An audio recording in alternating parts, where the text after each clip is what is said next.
All right, Joanna. Hi. Joanna, where'd you grow up? Where are you from originally? Los Angeles, yeah. You had mom and dad growing up? Yep. Both parents. I have an older sister named Denise. She's cool. Love her. She's 7 years older, so. What was your childhood like? Um, it was good. Yeah, it was good. No rough spots? There's always a rough spot. Yeah, my dad has anger issues. I think that's where I got my anger issues from. Yeah, he's just kind of an angry, but he's a good father. He just has some anger issues, So How would you describe your childhood in general? good. Yeah, good. Could have been better, but Like a lot of childhoods. What kind of teenager were you? So I was really insecure as a teen. So, I kind of had just like two best friends, kept with them. I kept to myself in high school. In middle school, I was kind of like, I've always been like a black sheep, just kind of kept to myself, but I had two best friends, they were kind of like my That's rock. great. Yeah. It's nice to have that. Yeah. You graduated high school?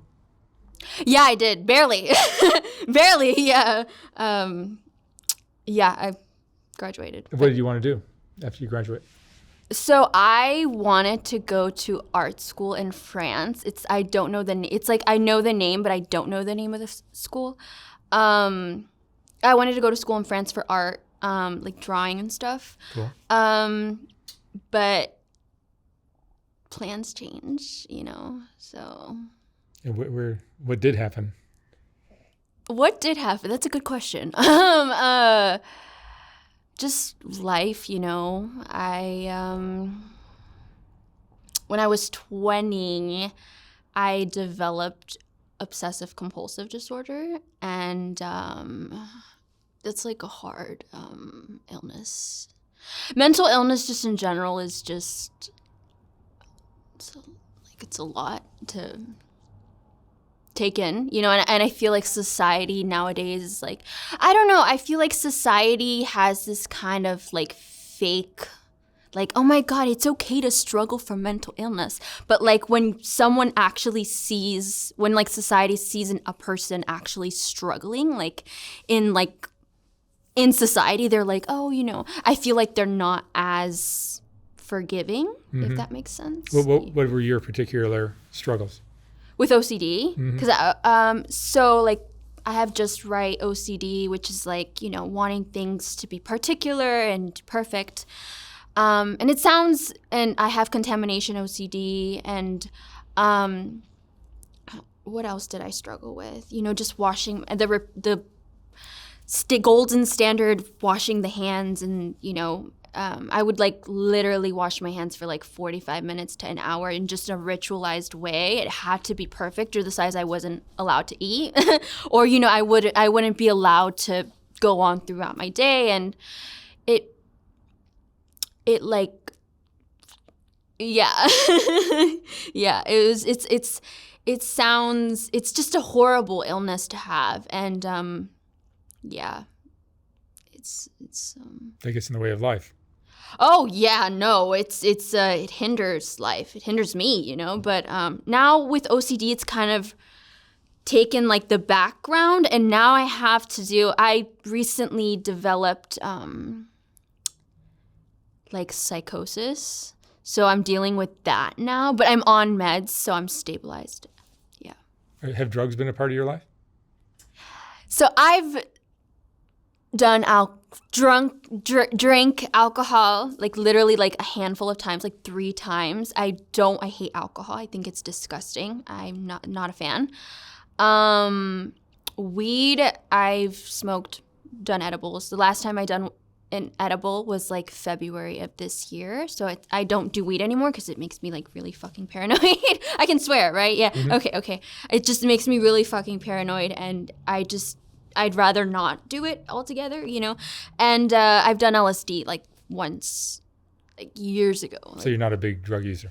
No, no, not a drug user. I wanted to try Oxy once this year. I was like, a friend of mine broke his leg, right? Or he was my friend, but he broke his leg, and I was like, oh my God, like a little idea sparked. I was like, he probably has like painkillers, you know? And I was like, oh my God, I hit him up and I was like, do you have any like Oxy? And he's like, yeah, I do. And like, I can sell some to you. And I was like, okay. I never did it though, because I know that opiates are like no fucking joke. And once you enter, it's like, you know, I mean, so I was just like, you know, and I wanted to experiment because I was like dealing with like heartbreak. So, and just like being in love with someone, like unrequited love, yeah. Like just being in love with someone that doesn't love you back or doesn't want you back, yeah. Probably smart of you to not try the Oxys. Yeah, I'm thankful that I didn't try it because God knows where I'd be had I tried it. How old are you now? I'm 26. 26? Yeah, 26. And your struggles are affecting your life today? Psychosis. I mean, they both do. Yeah. When you say psychosis, what is it caused by? What is it caused by? You mean like symptoms or like? Well, I like typically the psychosis that I'll see on that chair. Oh, okay. Are from doing too much meth and staying up for 6-7 days. Yeah. So no sleeping, and I may have potential bipolar disorder. So it's a lot to take in. But yeah, I'm seeing a psychiatrist now. I'm doing what needs to get done to heal, you know, and become better because, you know, mental illness, you can either go one route or, you know, there's so many routes to take in life. You either go this way or like good or bad, you know, and like there's like infinite amount of routes in them. And so I just want to like become a better person and become my best self. And I know that obviously therapy and meds are, I mean, I wish I could not take meds for the rest of my life, but you know, it is what it is. It's fine.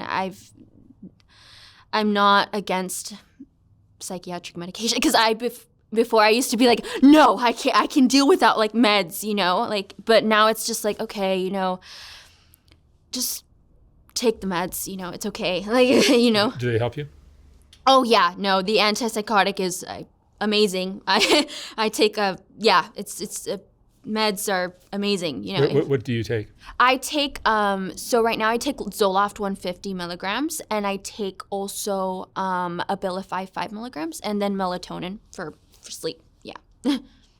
So yeah, and I mean it's necessary. I think without the Abilify, so I went to the psychiatric ward. I literally got out this past Sunday that just passed.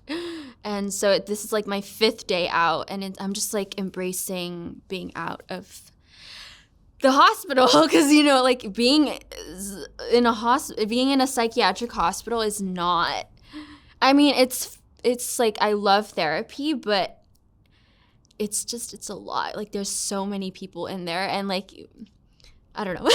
Yeah.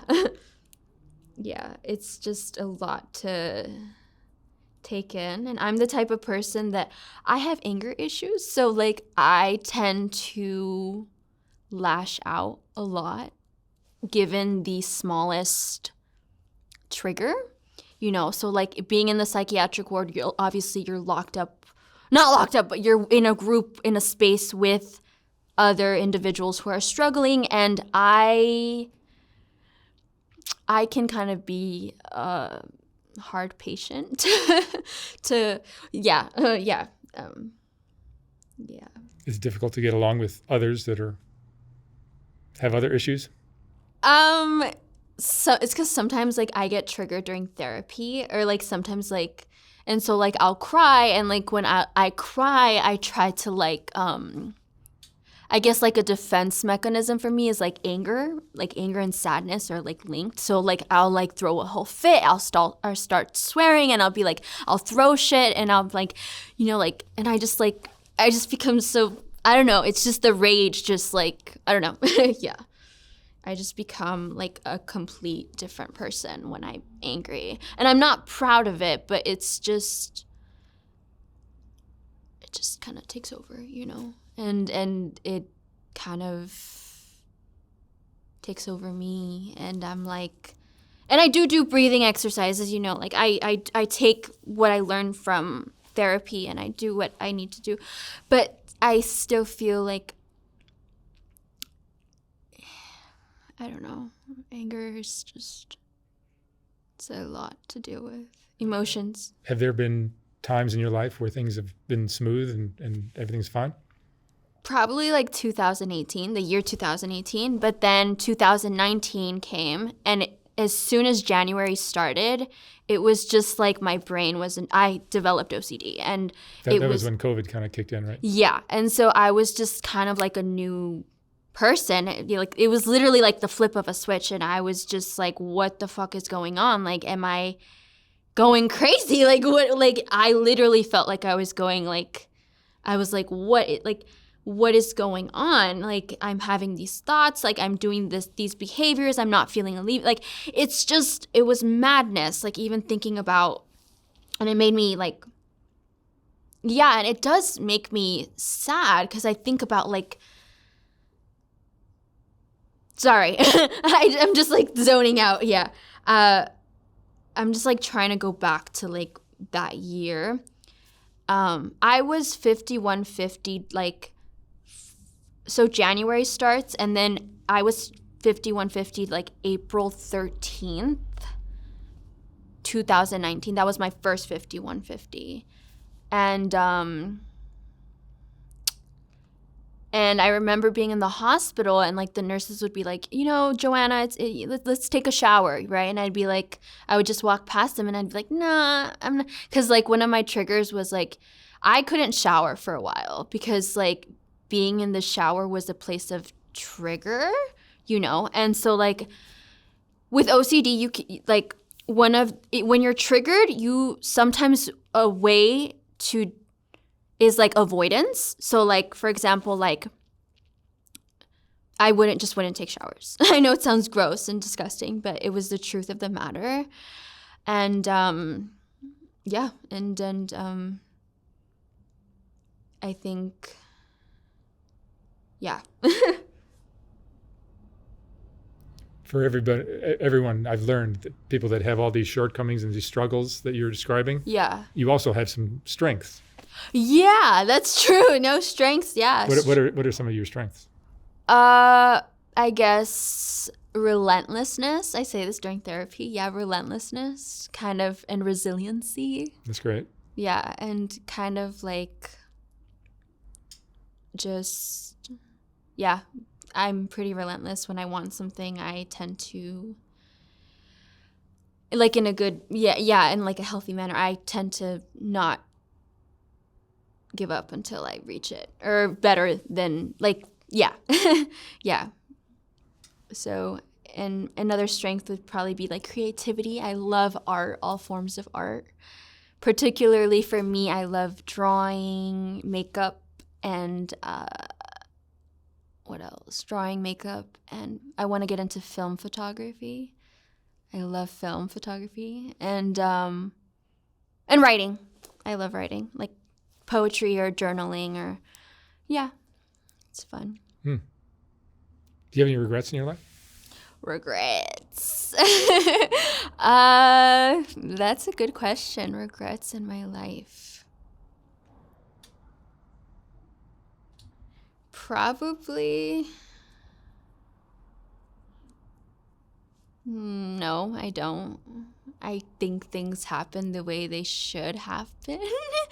I don't really. I regret doing LSD and smoking weed in high school. Like, I shouldn't have done that. I should have just steered clear from. That was a bad experience? Yeah, no, I should have just. Yeah, I shouldn't have done LSD. I shouldn't have. I mean, the trip itself was beautiful, but like, I mean, drugs are no joke. They mess with your brain, and I think people are quick to just kind of be like, okay, I want to escape, let's just, let me just take whatever I can get my hands on. And in my case, it was like, I want to take some LSD. But yeah, I regret taking drugs and alcohol.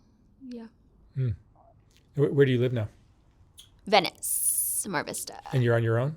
No, I wish. No, I live with my parents. I wish. I'm literally just managing. I live with my parents, both of my parents still. And my sister doesn't live with us. And I have a dog as well, too. How are your siblings? Do they have any of the same issues? I don't know. I honestly don't know. My sister hasn't been diagnosed with anything. But I'm pretty much like the black sheep of the family. Do you think you were just born that way or something happened? Or That's a good question. Honestly, your guess is as good as mine. I honestly, I think it was just kind of a matter of what happens throughout life. And I think maybe it was both, genetic and environmental factors. You are the youngest, oldest, middle? Youngest. I'm the baby, yeah. And yeah. Sometimes I feel like my parents, like, they're like, oh, the baby. And, like, because I have, like, a bunch of issues. So, like, it's kind of hard to, like, I don't know, I guess. Because I feel like they had, like, a vision of, like, how they wanted me to turn out. And, like, because I don't fit, like, I just hate mental illness. And I wish I could be, like, normal. But, would that be boring for you? would that be boring for me? Honestly, I feel like I honestly don't even know. I feel like my life would have been different had I not had developed mental illness.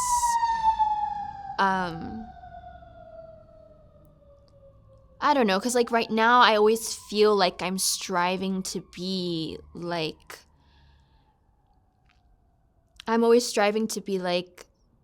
a normal adult who's 26 years old. I want to live by myself or have a roommate and, have my own space, have a job, and I'm striving to be this normal that society wants. And I just, like, no matter what I try to do, like, for example, like this year, right? I was like, oh my God, like, I'm doing so good because I was on a previous medication. I was like, I'm doing so good. And then what happens? October comes around and I'm hospitalized, right? And then I'm like, I get out of the hospital. I'm like, oh my God, I'm doing great.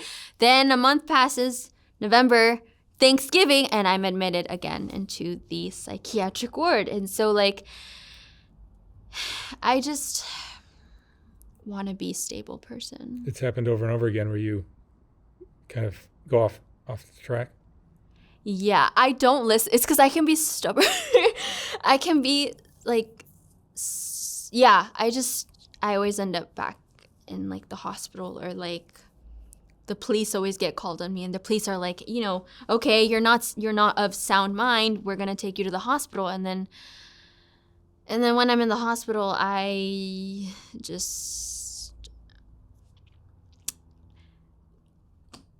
don't know. I just tend to, like, I don't know. I can just be I can be just erratic, Yeah. And I think people, yeah. Yeah. Have you worked? I've worked in childcare most of my life. So when I was 18, I started working at a daycare.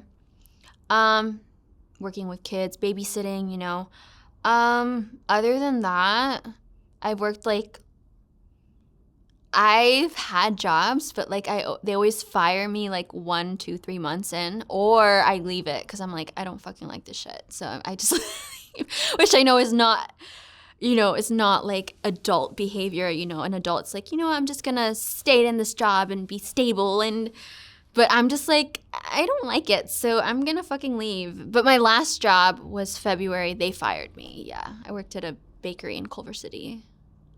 I loved it. I did love the job, but I they fired me, and I was like, okay, now what, you know? Yeah. Do you feel like you just don't fit into the normal Definitely. world? Yeah, I don't fit in at all. Like, You need some kind of special arrangement or special situation? I just want to do art, honestly. That would be my dream. Like, There's plenty of eccentric, crazy artists that are successful. yeah, that's true. Yeah. I would just love to just be myself and kind of do art, you know, and have whatever happens happen, and, you know, and opportunities that come and take advantage of them. Yeah, I just want to like draw. And drawing was my first love. Like, I loved drawing. I work with charcoal, and I make hyper realistic portraits with charcoal, and but I haven't drawn in like years, like literally since I got out of high school, so I miss it, you know. But yeah. Do you have friends?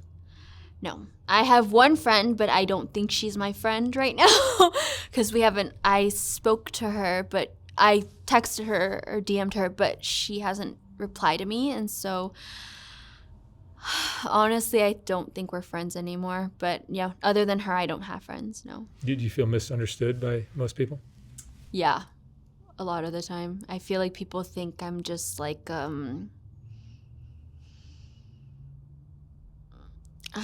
I don't even like know how to say it. Like, I think people, I don't know, they're just like, that girl is weird, or like, that girl has issues, let's steer clear of her, you know, or like, I don't know what they think. Yeah. But I have one best friend. I have my dog, Gideon. He's my best friend. I talk to him. It's nice to have. Yeah, he's amazing. Have you ever been in love?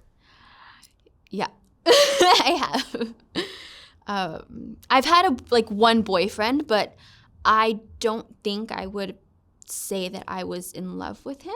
I do care for him. I do love him, and he's a good person. And I still talk to him from time to time. But he has a girlfriend now, so obviously I'm not gonna contact him because that's not my place. But you know, he's a good person, and I care for him, but I don't think we should have been together. I think we would have been just better off as friends. But yeah, I was in love with this other guy. I'm not going to say his name. But I was in love with him very heavily, and he basically told me, like, I don't want to... Like, he literally even was like, I'm going to get a restraining order if you keep contacting me. And I'm like, okay.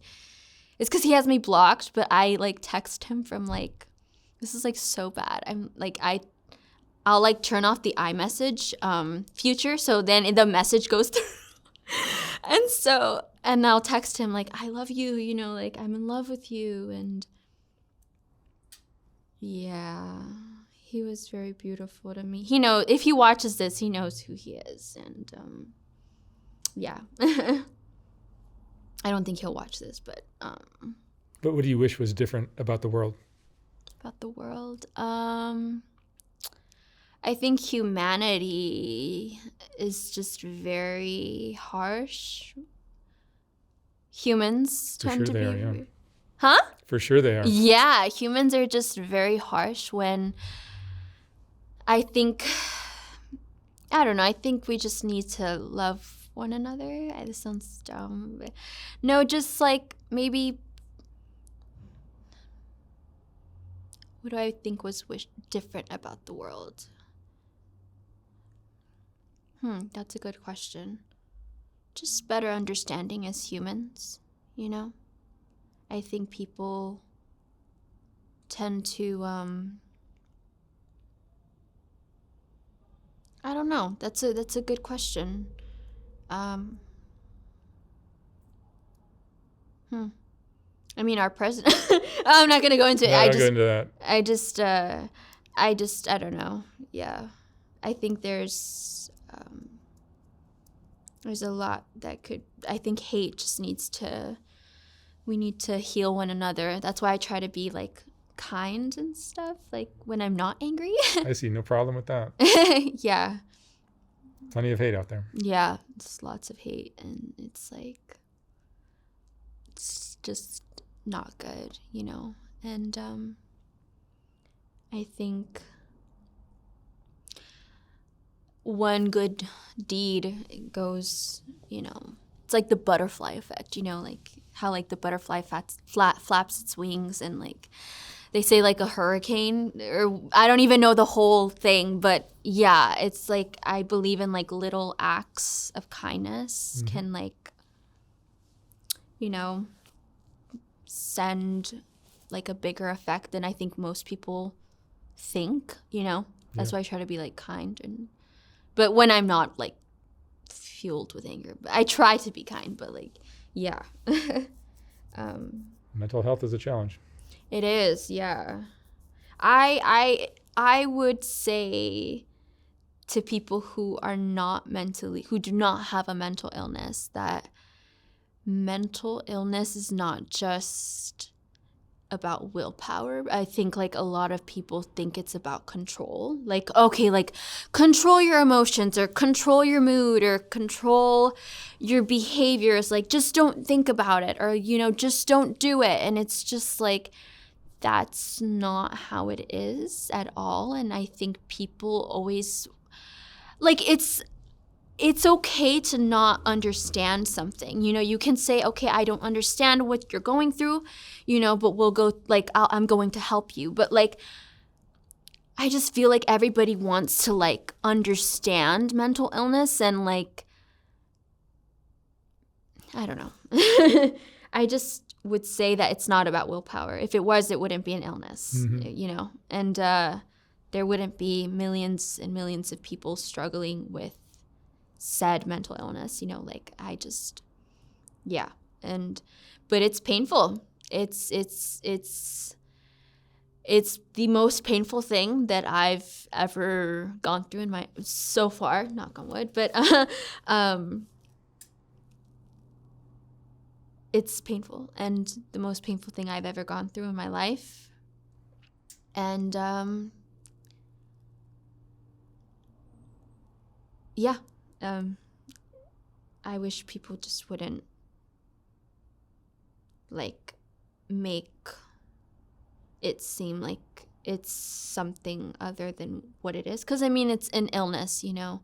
And you're not choosing to be this way. Yeah, I'm not like, yeah, exactly, like I'm not choosing to like Be difficult, or be a problem, you know. But I have like an illness, you know. I have, or two illnesses, because and so I just want people to like know that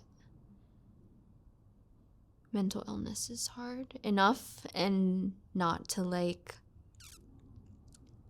I don't know, I want to be like a psychologist, or also I know I said I want to be an artist. I want to do so many things. Like, I would love to be a psychologist and like go to school, like go to a good university, and study psychology, and like, because I'm really invested in like, I do a lot of research about mental illness on my downtime, which sounds like weird, but like I just like to do research on like why the mind develops certain illnesses, and like, yeah, I just find mental illness, also as scary as it is, I find it also fascinating how the brain works, and, you know, different parts of the brain and stuff. And so I do a lot of research on my downtime. Like, if you look at my like history on my on my phone, it's just like me doing like research on like, oh, you know, like, why is Harley Quinn, like, what illness does Harley Quinn have, or like, why is Joker, you know, like,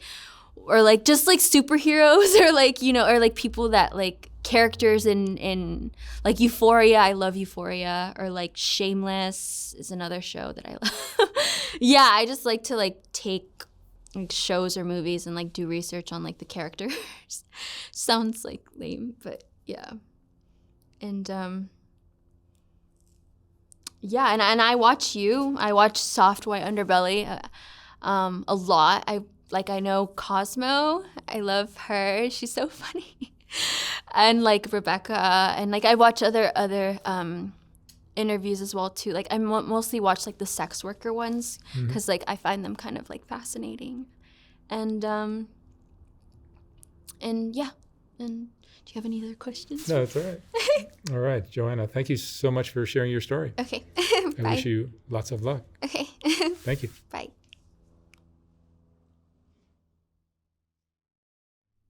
Even though Soft White Underbelly consists of a lot of videos, it's really still a photography project to me. And if you appreciate the photography, sometimes it's difficult to enjoy it when it's scrolling down the screen, which is the only option I had in this horizontal format on YouTube. So last year we came out with the first Soft White Underbelly book, which is a collection of the best portraits from the thousands of interviews I've done. Each portrait in this book is accompanied by an interesting quote from the person's interview. Oh my God. There's more. Wow. These aren't as bad as I thought. I look like a witch.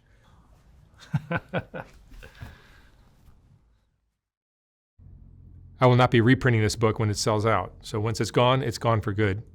You can order yours at softwhiteunderbelly.org. $125, $150 for a signed copy. And thank you for watching.